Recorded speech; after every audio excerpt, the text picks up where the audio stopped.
All right, so finding the intercepts. When we find the intercepts, I always like to make a little table with that. And when we find the intercepts, one of these two values is going to be 0. So the y-intercept is going to happen when x is 0, and then the x-intercept is going to happen when y is 0. And then we're going to simply solve for the missing blank for our table here. So for the first one, we have x is 0. So we're going to put 0 in for x, right, because x is 0. And we get negative 2 times 0 plus 6, y equals. So y is equal to negative 2 times 0 is just 0, plus 6, which gives me y is 6. So when x is 0, y is 6. Another way to look at that is you just cover up the x part, because if x is 0, then that whole thing is 0, and then y is 6.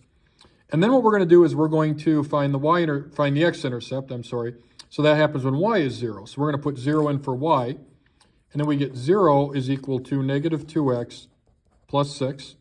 Now we just have to solve this for x. So that if we subtract 6 from both sides, then we get that negative 6 is equal to negative 2x. Then divide both sides by negative 2. And then we get that x is equal to negative 6 over negative 2, which is positive 3. So then we have 3. So this one right here, since we have a value of 0, 6, this is known as the y-intercept, yi for y-intercept. This one right here is known as xi for x-intercept. And those are the two intercepts.